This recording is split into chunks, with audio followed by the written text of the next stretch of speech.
मेरे प्यारे मित्रों, जिन्होंने इस कहानी का पिछला एपिसोड नहीं देखा, पहले देख लो। और अभी आज के एपिसोड को आगे बढ़ाते हुए दिखाया जा रहा है। बाजिन तैन के साथ रोमांस करने के बाद वो उठकर अपना कपड़ा पहन रहा था और तैन बिस्तर में बैठकर गुस्सा करते हुए बाजिन से कह रहा था, बाजिन क्या तुम्हें अभी अपना गलती का एहसास हुआ?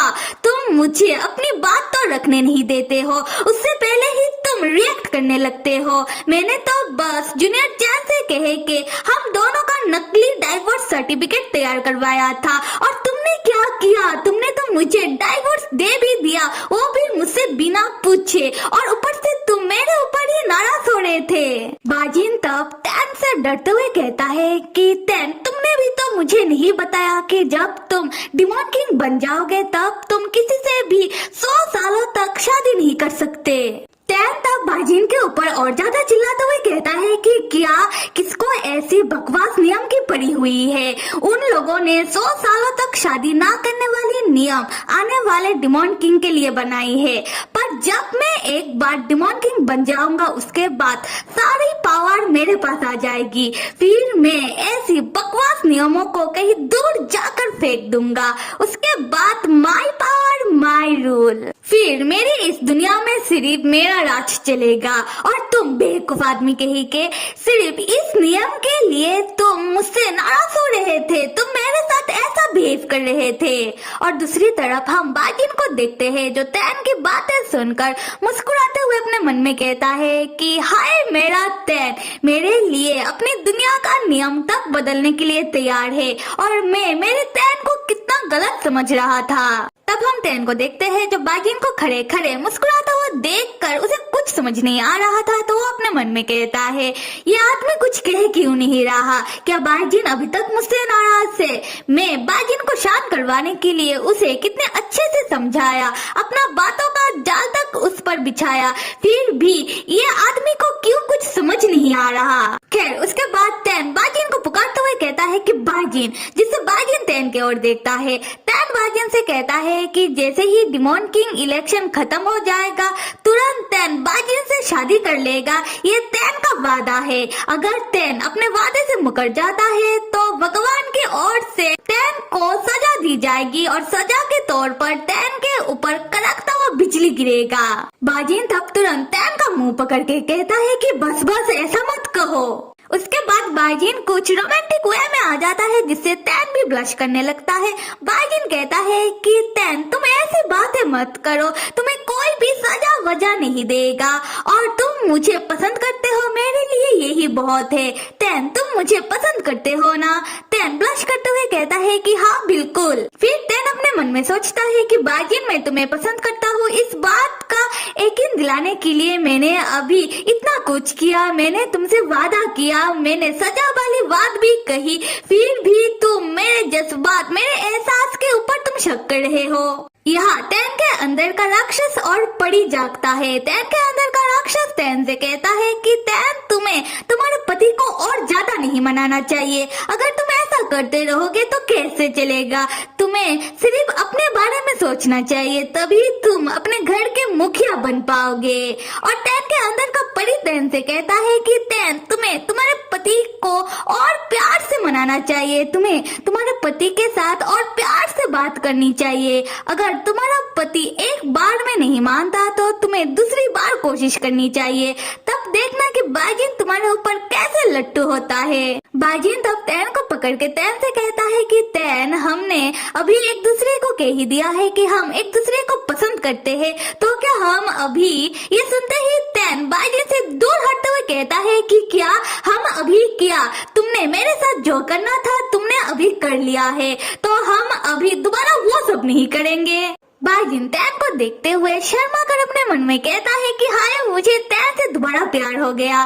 फिर तैन से कहता है कि तैन तुम जो समझ रहे हो मैं वो नहीं कह रहा था, मैं तो बल्कि हमारे डोडो के अंदर की जादुई राक्षसी मनी के बारे में बात कर रहा हूँ। तो तैन तुम्हें क्या लगता है कि इस मनी के बारे में किन किन लोगों को पता है? और जब इस मनी के बारे में सबको पता चल जाएगा तो क्या तुमने कुछ सोचा है कि आगे हमें क्या करना चाहिए? यहाँ हम टैन को देखते हैं जो वो सबके बारे में सोच सोच कर शर्माए जा रहा था। बाजिन तब टैन के नजदीक जाकर कहता है कि टैन तुम्हारा फेस तो कितना लाल हो चुका है। टैन अपने मन में कहता है कि मैं इतना ज्यादा क्यों सोच रहा हूँ। उसके बाद टैन सीरियस होकर अपना कपड़ा पहनते हुए बाजिन से कहता है कि बाजिन डोडो के अंदर की जादुई राक्षसी मनी के बारे में तो फिलहाल मो, लियो और मेरे मास्टर को ही पता है। और जैसे कि मैंने तुम्हें पहले ही कहा था कि मुझे नहीं पता कि पास्ट में ऐसा क्या हुआ जिससे ये राक्षसी मनी डोडो के अंदर आ गया, पर इसका मतलब ये नहीं कि मैं किसी को भी डोडो के अंदर से इस जादुई राक्षसी मनी को लेने दूंगा। बाजिन तब टैन के नजदीक आकर टैन से प्यार से कहता है कि टैन तुम फिक्र मत करो, मैं हूँ ना, मैं तुम्हें और डोडो को हमेशा बचाऊंगा। मैं किसी को भी तुम दोनों को परेशान नहीं करने दूंगा। टैन उठते हुए कहता है कि कोई बात नहीं, मैं खुद ही सब हैंडल कर लूंगा। उसी वक्त टैन और बाजिन को डोडो का आवाज सुनाई देता है जहाँ डोडो रोते हुए कह रहा था कि दादा पप्पा आप कहाँ हो, देखो घर के अंदर कुछ बदमाश जैसे दिखने वाले लोग घुस आए। अभी टैन के लिविंग रूम का सीन दिखाया जा रहा है जहाँ लिविंग रूम में हम वही 4 पर्सन को देखते हैं और सोफे में जूनियर टैन और एक तरफ डोडो को बैठा हुआ देखते हैं जहाँ पंखों वाला खूबसूरत सा आदमी डोडो को पंखा करते हुए कह रहा था कि डोडो कितना प्यारा है और मास्क पहना हुआ लड़का डोडो का पेट दबाते हुए पूछ रहा था कि क्या कहीं डोडो को दर्द तो नहीं हो रहा, क्या डोडो को अच्छा लग रहा है। और येलो बिंदी वाला आदमी डोडो का पिलो ठीक करते हुए कह रहा था कि ये कितना हार्ड है और तुम लोगों का हिम्मत कैसे हुआ कि तुम लोग मेरे परमिशन के बिना ये सब करो। और हंटर वाली लड़की डोडो के लिए ऑरेंज ले आकर डोडो के पास बैठकर डोडो को ऑरेंज खिलाते हुए पूछती है कि क्या डोडो को ये ऑरेंज पसंद आया, क्या ये ऑरेंज मीठा है। डोडो हंसते हुए कहता है कि हाँ, और मार्क्स वाला लड़का डोडो के सामने अपना हाथ जोड़ करके कहता है कि डोडो को जितना ऑरेंज चाहिए डोडो उतना खा सकता है। डोडो बस अपने दादा को ये ना बताए कि डोडो कुछ देर पहले उन चारों को देखकर रो रहा था। तब हम टैन और बाजिन को देखते हैं। डोडो का आवाज सुनने के बाद वो दोनों अपने कमरे से निकलकर लिविंग रूम में आकर उन सब को खड़े खड़े देखने के बाद टैन उन चारों से कहता है कि अरे तुम चारों यहाँ क्या कर रहे हो।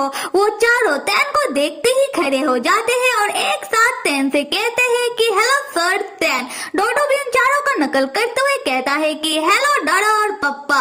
बाजिन उन चारों को गौर से देखने के बाद अपने मन में सोचता है कि ये चारों है कौन, ये लोग कितने अजीब से हैं। ये बात वो चारों और टैन भी समझ जाते हैं।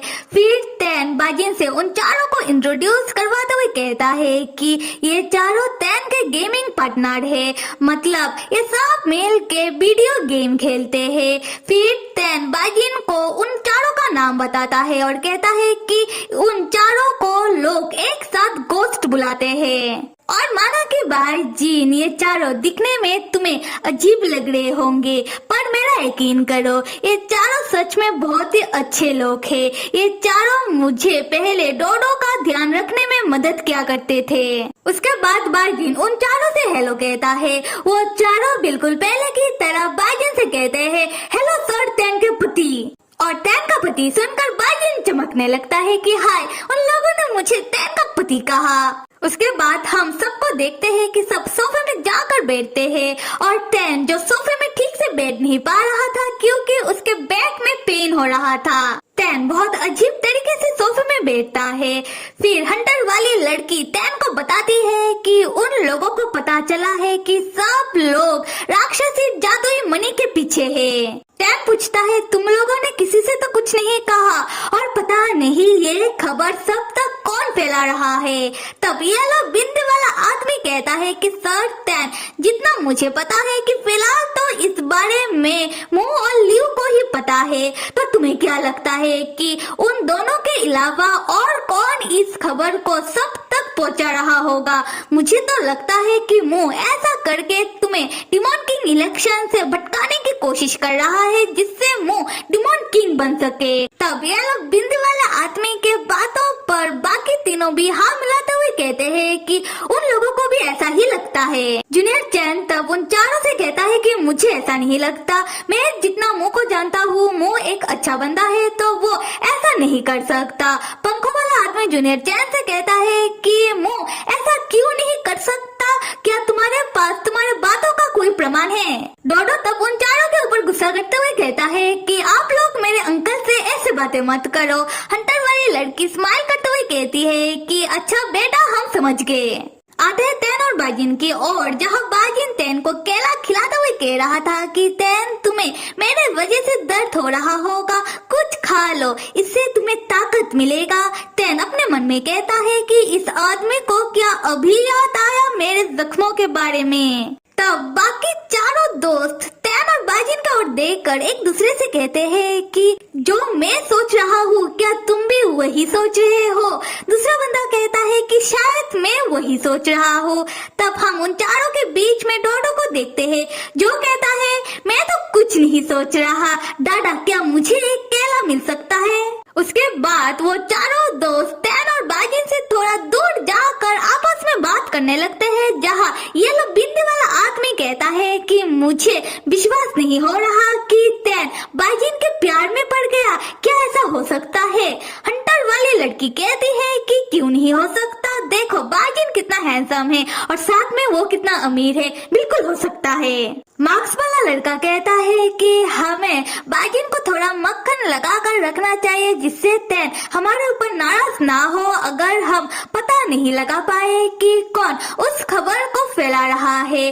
पंखों वाला आदमी कहता है कि हाँ, तुम्हारा आइडिया तो मुझे सही लग रहा है। तैन तब उन चारों से कृपी वे से पूछता है कि तुम चारों कौन सा मीटिंग करने बैठ गए, जरा मुझे भी तो बताओ। तब वो चारों तैन से डरते डरते मुस्कुराते हुए कहते हैं कि हम तो कोई मीटिंग नहीं कर रहे, बल्कि हम तो कह रहे थे कि तुम्हारी और बाजिन की जोड़ी कितना अच्छा है, बिल्कुल लगता है कि स्वर्ग से बनकर आया है, हम तो बस जेलस हो रहे थे।